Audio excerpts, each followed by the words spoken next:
Our ground forces have not come under attack from enemy air forces since the Korean War. This is because the United States has been able to maintain air supremacy, providing the freedom of action required by the joint warfighter to emerge victorious on the battlefield. However, for the first time, our claim to air supremacy is in jeopardy. Over the past several decades, our potential adversaries have closely followed both our technological advances and employment doctrine. These countries have implemented developmental programs to specifically counter our current capabilities. The challenges we face today will only grow in complexity and sophistication as our potential adversaries continue to develop, produce, and deploy new technologies. We are being challenged across the entire spectrum to include land, sea, air, cyber, and space. One of the most pervasive threats, modern ground-based air defenses, has reached unprecedented lethality. Our overwhelming success in Desert Storm highlighted the inherent vulnerabilities of our adversaries' defenses. Since then, there has been a global revolution to modernize air defense systems. At the heart of this threat is the surface-to-air missile, or SAM. Since the first SAMs were deployed by the Germans in World War II, our adversaries and potential adversaries have relentlessly pursued their development in an effort to counter U.S. air power. Over time, nearly every air power advancement fielded has been matched by SAMs, becoming increasingly lethal against a greater variety of air targets at longer and longer ranges. Both Russia and China are producing state-of-the-art SAMs. Shown are several systems that are currently fielded that directly challenge our bid for air supremacy. These modern systems can engage as many as a dozen targets simultaneously, at ranges in excess of 100 miles. Furthermore, they are not tied to a prepared site. They are highly mobile, allowing them to relocate in minutes rather than hours or days.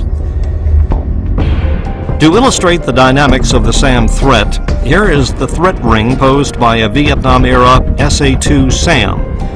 It's located on the Washington Mall, with its short-range coverage. And now we add the SA-10 and the SA-20 system, the same system being sold to Algeria and Iran. You can clearly see the dramatic increases in ranges. Next we add the SA-21, which is currently deployed in Russia. And finally, Russia's developmental S-500 will be capable of engaging targets as far away as Charlotte and Buffalo.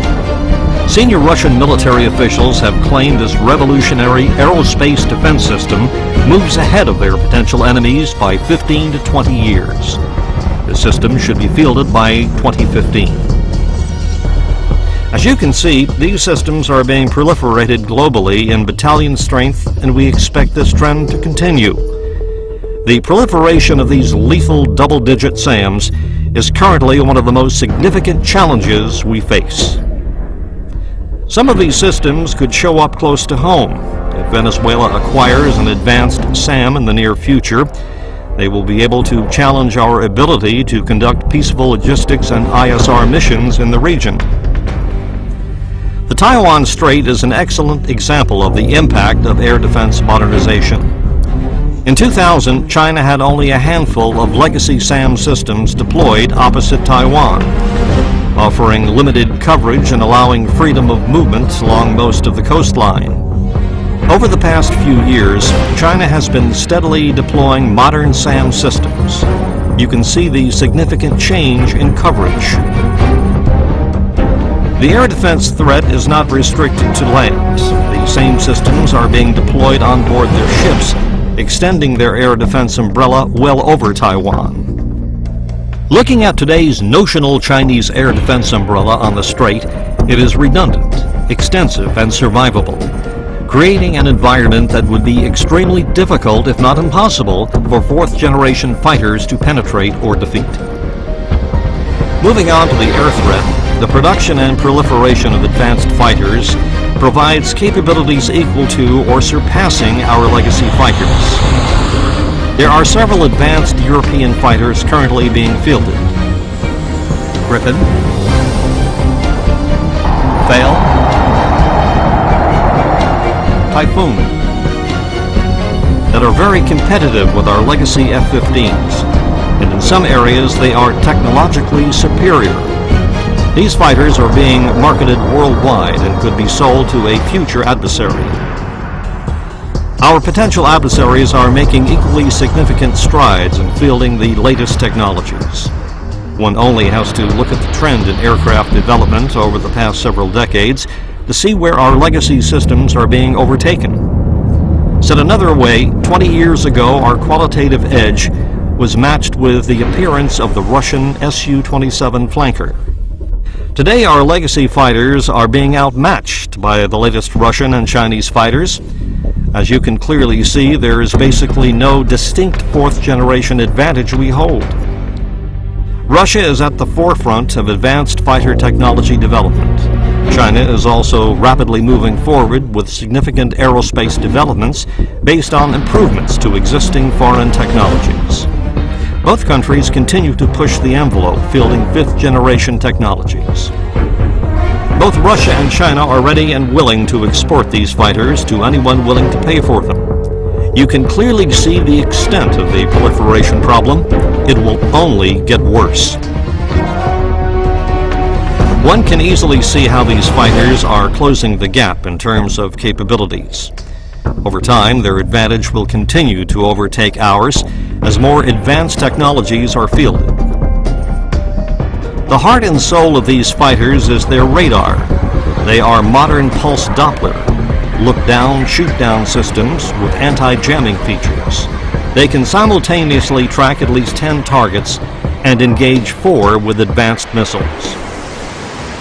In the air-to-air missile arena, we have traditionally held the high ground in the beyond visual range fight with our AIM-120 AMRAAM. That has all changed.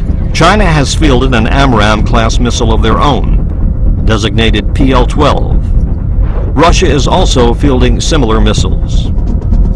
One can see the parity the Chinese have reached with the PL-12. Both China and Russia are also developing follow-on missiles with significantly increased range performance.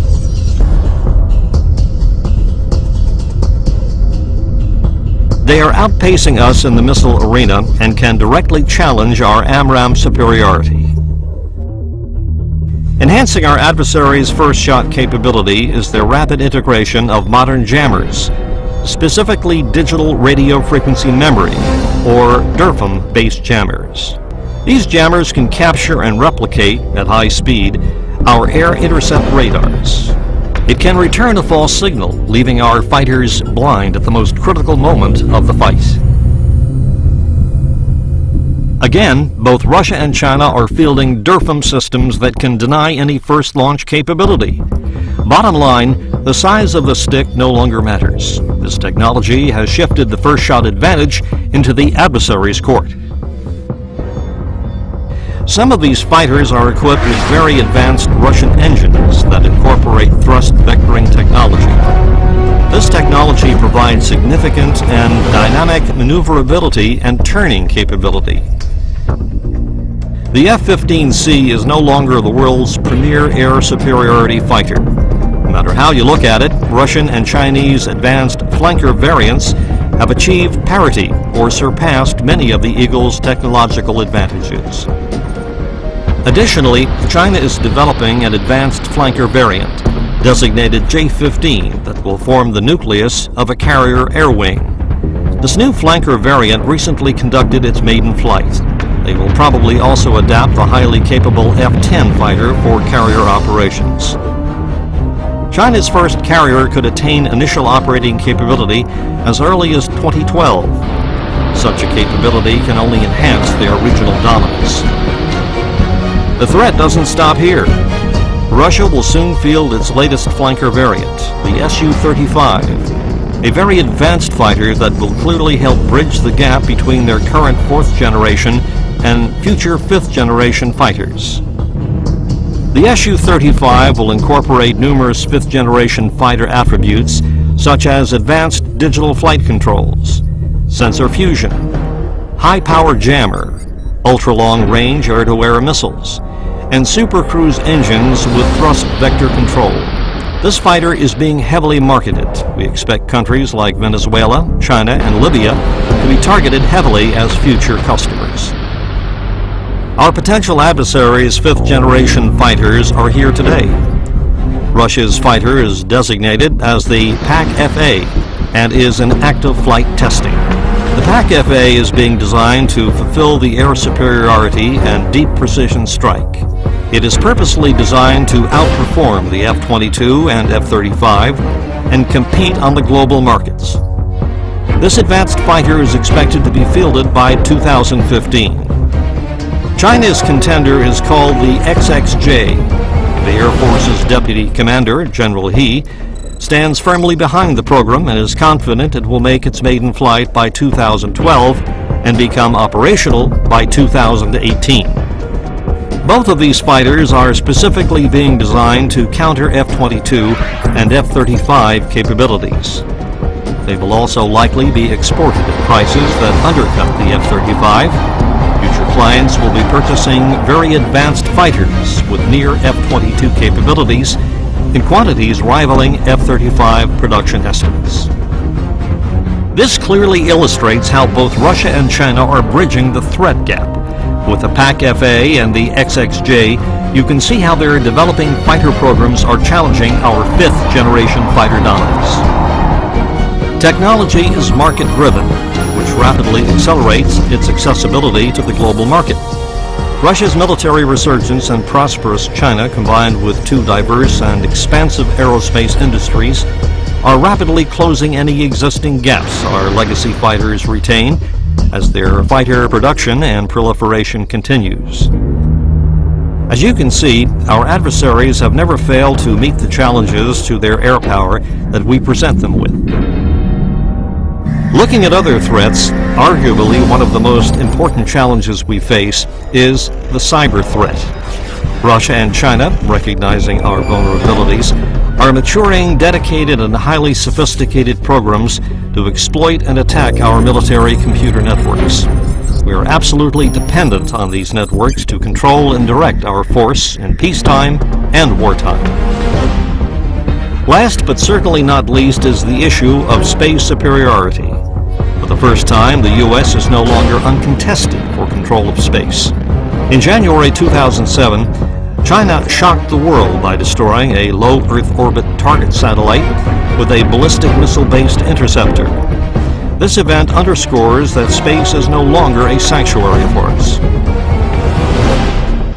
Bringing it all together, we face significant challenges across the board.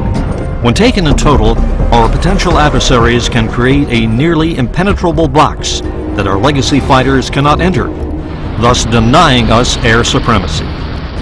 Without air supremacy, we lose the most powerful edge we hold on the modern battlefield today.